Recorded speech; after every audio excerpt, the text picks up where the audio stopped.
Hey everyone, this is Tigrila Gardenia, your nature-inspired leadership mentor. Welcome to part 2 of the 3-part series, Firmly Planted, Lessons from the Plant Kingdom and How to Evolve in Harmony with Nature. So if you haven't had a chance to see part 1, which is called Plant Speak, what plants are communicating about the current state of the world, I highly encourage you to stop this right now, go and watch that.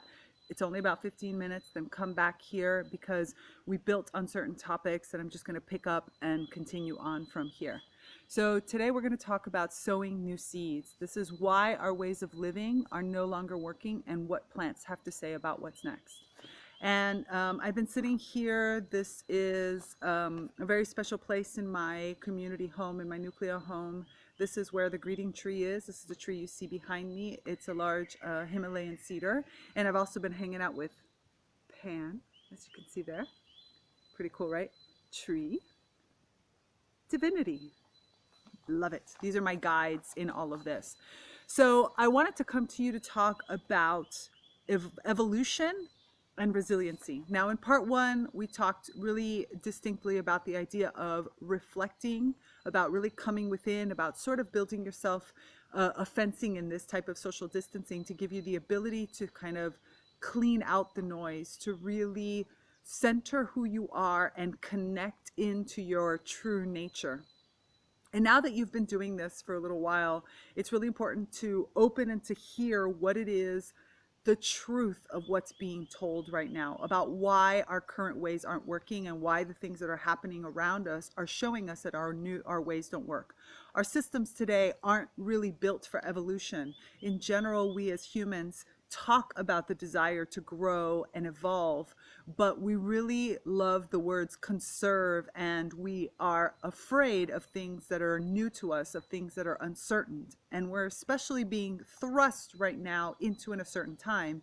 And this is exactly what the plant world wanted for us. The plant world wanted us to really have no excuse for not dealing with or not accepting that uncertainty is a big part of life. And the way that you deal with uncertainty is by creating different systems around you that allow you to have some safety, some resilience, and at the same time, some other parts that are completely experimental, some parts that allow for mutations to happen and for you to play around with these mutations.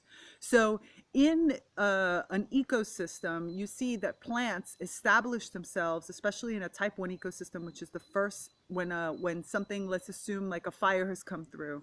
And when everything has been cleared away, which is kind of what's happening right now, right? That whole reflect part of it, things that we were used to, things that we were hiding ourselves behind are just being cleared away and we're not able to deal with them.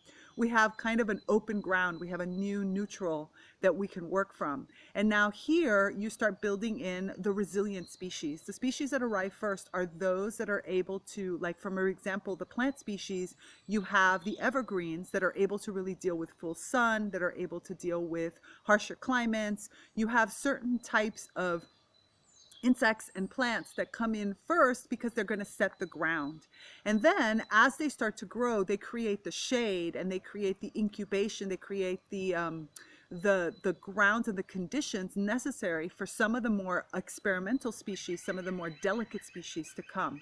And this is exactly what the plants want us to look at in ourselves right now. They want us to see what are the parts of ourselves that are super important for them to be firm and stable and resilient. And that means building in resilience, and resilience can only be built in an ecosystem. You can't be resilient by yourself. Resilience means having a series of variations and redundancy and decentralization that allows me to connect in with other parts, with other types of people, with other types of systems, with organizations, whatever that may mean if you're looking at it from a personal or from a business perspective. But the point is that you have to have some part of you that is resilient, and that resilience creates a container for the experimentation and the mutation. And it is in the experimentation and the mutation that you have evolution. So these two pieces are not isolated. You can't have one or the other. You have to have both. You need to build in the resilience in order to then have a space that you can use to evolve. So in this particular period of time where everything right now is kind of like looking at, you're reflecting on it, you're having a chance to think about it, you're having a chance to look at it with new eyes, it's really important for you to think about, okay, so what parts of my life right now are not resilient to change? Which ones are them that they're too weak, they're not necessarily stable enough? And ask yourself very honestly, like, what do I want that to be? What do I want that to mean? Like, do I want to keep those systems and therefore I have to fortify them and I have to see what they need in order to really become more of an ecosystem service, a service that actually connects into other types of service? Or do I really want to just let those go? Because these are things that maybe intellectually I thought I really needed, but in reality, they're not going to serve me in the long term, and therefore they're just holding me down from really putting my energy. Remember, I said in the first video that plants are very specific with where they expend energy, right? They use their energy where they know that they could use it best. And therefore, you have a part that's experimental. So I do use energy to create new things and try experiments and try out mutations and see what might come of it. But that's only because I have these other stable processes that are resilient based on the overall ecosystem that I've created for them. And therefore, that gives me the boost of energy that I need, or that gives me the basic services that I need to ensure that therefore I can give energy into this other side. So right now, when we're looking at it from an individual perspective, but even from a global perspective, we need to really look at where we're expending energy and what systems have been created in a resilient manner. And we know that lots of our systems, even at a societal level, are not resilient, right? We know that the current systems that we have relating to waste, we know that the current situations we have in many political situations, we know that many of our situations, even our own family dynamics sometimes, are not resilient to change.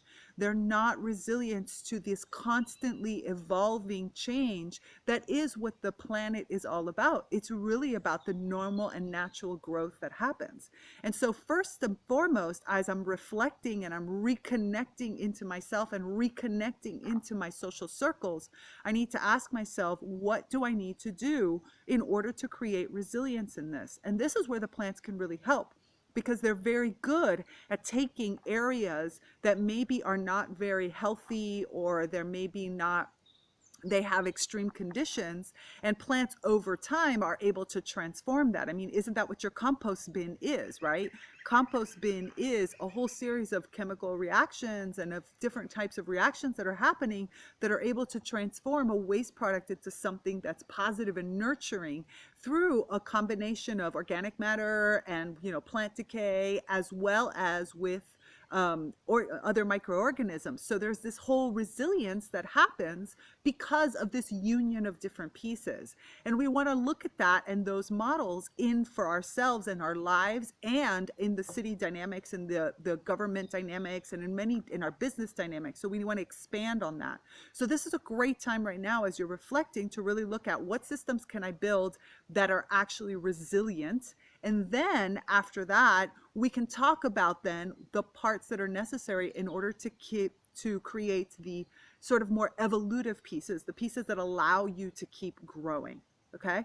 Hopefully that's been clear. I'm trying to keep these really short because right now I feel like what's most important is for you to take these nuggets of information and bring them into your own meditations, bring them into your own conversations with plants, bring them into your own points of reflection, and give yourself the time to bring these into your everyday life. So if you have any questions at all, you know how to reach me. You could just reply here, or you could send me a message or an email. I'm always available to answer any of your questions and to work with you in building up your own resilience and in actually helping you on your evolutive path. So this is Tigrila Gardenia, your nature-inspired leadership mentor, coming to you from Damanhur and the beautiful greeting tree and Pan from Cornucopia. Have a beautiful day.